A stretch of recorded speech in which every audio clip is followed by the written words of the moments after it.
What is the most unprofessional thing a doctor has said to you? Before we begin with the first story, please hit that subscribe button and ring the notification bell to stay updated with us. Number 20. You're 27. I don't know what you have to be anxious about. This was in the 1990s. Reminds me so much of my most recent doctor visit. You're young, you shouldn't be in pain. Yeah, that's why I'm here. Number 19. I had a really rare thing happen to me, and the hospital sent me home after a week because they couldn't figure it out. I was dying. I asked the doctor what I was supposed to do and he said, just live your life. F***ing weird thing to f***ing say. I had my folks drive me 2 hours to a better hospital where they kept me for a month and a half and had teams studying me, and students taking notes. They figured it out basically right before I died and fixed me. 20 years later, I am doing fine. No thanks to that original shitty hospital. In short, if it's something serious, it's worth the drive to a really good hospital. Number 18. My good buddy came down with some super rare heredity illness once that doctors couldn't figure out. Before they took him seriously, months later while he was dying. The docs kept grilling him and his wife together and separately if they had cheated and he just had VD. The docs refused to believe him until he was practically on his deathbed. Luckily he got sent to a hospital with competent doctors and they eventually figured out what it was. One actually said it would have taken House from the TV show to diagnose him. The condition was extremely rare. Number 17. I took my then 4-year-old daughter to a pediatric gastroenterologist. First, he said she was just being dramatic. Then he said, well, she'll get married someday and be someone else's problem. That was 25 years ago, and it still shocks me. Turned out she had a partial bowel obstruction. ETA. I just looked him up, and he's still practicing in Encino, California. Number 16. You have cute, soft breasts. And then proceeded to smile at me. A male doctor said this to me. I'd gone in for a checkup. Thankfully my GP took my complaint seriously and he was fired as I wasn't the first to complain about him. I think that's something the medical board needs to know. Sexual predators have no place in medicine. Number 15. Was sent to a pain therapist to help me manage the pain I was having that my incompetent doctor at the time couldn't diagnose. I later had to have spinal surgery and now have a titanium plate holding things together. The pain therapist told me that I was faking my pain to get attention, really, and that she would eventually break me and force me to tell her that my father sexually abused me. What the F? Number 14. Me, I'm showing a lot of symptoms of hypothyroidism. Can we get a blood test? Female GP, you're fat, so you think you must have a medical excuse? You're fat because you eat too much. Eventually, she relented. I got the bloods, but she told me the tests were negative. 10 years later at another GP, I got retested. Not only was my hypothyroidism very severe, they found the original test which also showed it as serious. She lied to save face and ruined my life and my chosen career path, RAF. Number 13. First pregnancy, my husband came to all my appointments with me. Twice, the doctor said, and if he really is the father. Just found a new doctor after that. What a Number 12. I was 14 and the doctor was looking at my chart and saw my weight. She asked if I had rocks in my pockets, insinuating that I was heavy. I was average for my age/height and that comment destroyed me. She was a very petite woman that I was of course taller than, and she had the audacity to make a comment like that to a young girl that was already insecure as it was. 17 years later and I still want to kick her ass. Number 11. A dentist was in the process of prescribing me an antibiotic because a root canal treatment that I had received from another dentist at their clinic wasn't healing well. and because I had been complaining of persistent pain for more than 1 month post-surgery, they gave me some medication even though they couldn't see any infection. At some point he turned to me and asked me if I had a boyfriend. I replied that I did, and he proceeded to ask me if I wanted him to prescribe my BF some benzodiazepines so he could deal with me, implying that my personality was unbearable. He had been mocking and bullying me from the first minute, but that sentence was particularly heinous. Number 10. I reported a night nurse for consent violation and possibly sexually motivated behavior. Short story is he forced his way into my bathroom twice for no legitimate reason, touched me whilst I was exposed, and refused to leave when I asked. During a follow-up, my surgeon said she commended me for reporting it and that it was brave of me to have done so. I responded that I had reported it because I was worried I wasn't the only one he did this to. She point-blank laughed at that comment and said, "I doubt it, we don't get many girls as pretty as you on our wards." I've never been more stunned in my life, to be honest. Number 9. You were spurting blood everywhere, like a horror movie. He said this with a big smile on his face and was laughing. Apparently, the procedure they did to resolve a mistake they made during my C-section turned into life-saving open surgery, which cost me my ability to ever have kids again. Not only did they do the wrong procedure, they slipped up and punctured an organ in the process. I bled out, stopped breathing due to over-medication, and, yeah. I was in the darkest place of my life, and the MOFO who caused it all was laughing. Wasn't so funny when I sued him and won. Number 8. I'd been sent by ambulance from our local urgent care to a hospital due to kidney pain and a funny shadow on my X-ray.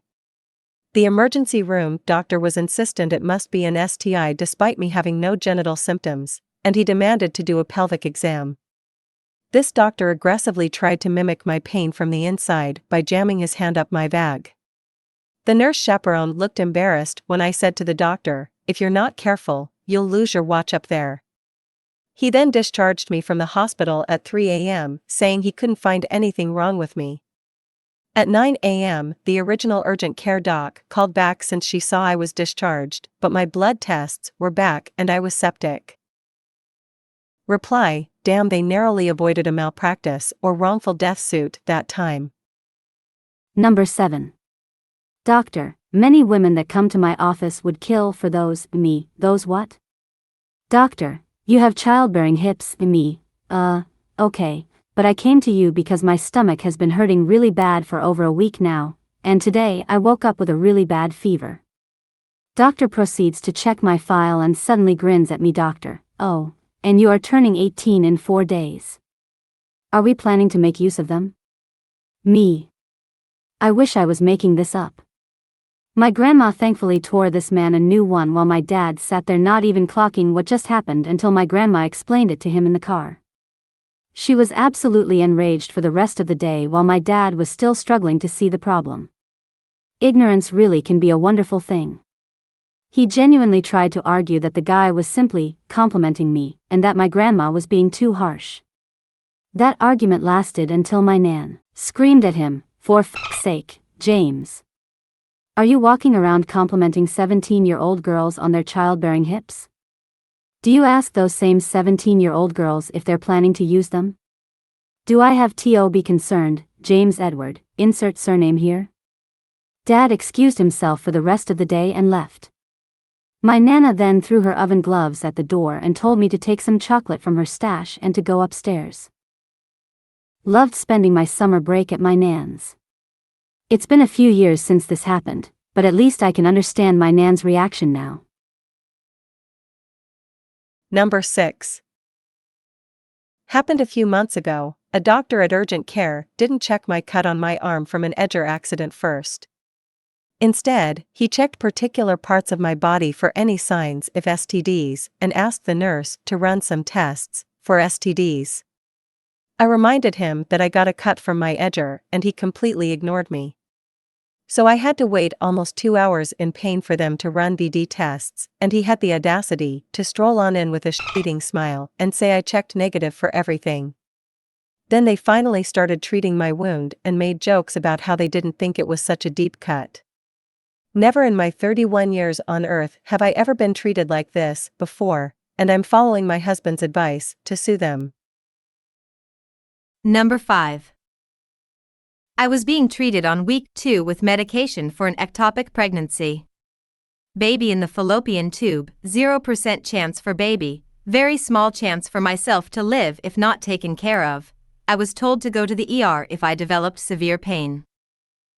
I developed severe pain and went to the ER. The doctor on call sat there and tried to casually discuss what kind of pain meds I might like to my husband as I was writhing in pain on the bed. Husband insists doc should just make a decision and give me the meds now. Finally gave me a pain pill and told me no need for an ultrasound, just did some blood work for my file. I go home and wait it out with a script for pain meds. I told him the pain was severe and could be the tube bursting, and he told me that miscarriages just hurt.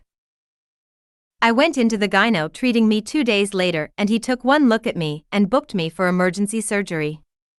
The tube had burst and I had so much internal bleeding that they had to have a general surgeon assist in the cleanup in my abdomen. My bowels were adhering to the broken tube and had to be carefully separated. Later, my doc told me I was very lucky and the moron at the ER should have sent me into an ultrasound based on the pain alone. The blood work was apparently alarming. Went back for and for to the same shit ER a few months after. That same ER doc checked my abdomen and saw the surgery scars. He commented I must have recently had an operation. I told him, yeah, you misdiagnosed my burst ectopic pregnancy and I had to get emergency surgery at a different hospital. He didn't say shit after that. If I had the money, I would sue the asshole. Number 4. That's normal in your line of work. Just ignore it, the pain will go away. I went in for shoulder pain, as my left shoulder would be killing me after a day loading trucks all day. This was an ongoing thing for weeks before I went to get it checked. Didn't examine my shoulder. Didn't have any x-rays done, CAT scans done, MRIs done, nothing. Hell, didn't even have me take my shirt off. Turns out that I had a torn rotator cuff. Had another doc tell me that the stomach pain that had me pissing myself, throwing up, and passing out was from gas. Again, without any type of examination, just listening to the symptoms. 2 days later I was dying on the OR table from a necrotic appendix. It's awful when it's like you know your own body. You must have been doing the job and can tell that it wasn't just like normal. How'd you get the appendix fixed? Did you have to rush to the ER? Number 3. I had severe cystic acne, and the conventionally attractive, young female doctor with perfect skin and a full face of makeup refused to prescribe me something, and instead told me that I shouldn't feel bad about having acne because appearance didn't matter and personality is all that counts. Smiley face. It took me several years to find a doctor who took me seriously, got my hormonal levels tested, and put me on Spiro, but that one woman was by far the worst. I went home and cried after. Number 2. Broke a bone in my foot. Knew that I had broken a bone in my foot. Went to the doctor and he told me that I didn't break a bone in my foot but instead was suffering from gout. I'm not even in the realm of people who experience gout and had zero other signs that it could have been gout. He was going to refuse my request for an X-ray but I made him do it. An hour later, I'm in his office and he holds up the X-ray and informs me that I broke a bone in my foot. Number 1. Back in college, I went to see the doctors at Student Health about an issue. It was a very nice, well-regarded university in the northeastern U.S. The doctor, it was a doctor, not a NP, was going to prescribe me 5 milligrams pills of a medication, to be taken daily. He went to see if it was covered and was like, "Oh, sorry, our insurance only covers 14 pills per month. Sorry, guess you can't take your medicine every day unless you want to pay out of pocket." He then shrugged. I then asked if this medication was sold in 10 milligrams pills. He said yes. I then asked if the same plan would cover 14 pills per month of the 10 milligrams pills. He said yes. I then asked if the pills were perforated. He said yes. I then asked if he could just prescribe me 14 of the 10 milligrams pills, as that was covered, and I could use the perforation and take half a pill, i.e. 5 milligrams, per day. The doctor then got quiet, paused for a moment, got really weird, and said, "You are suggesting insurance fraud.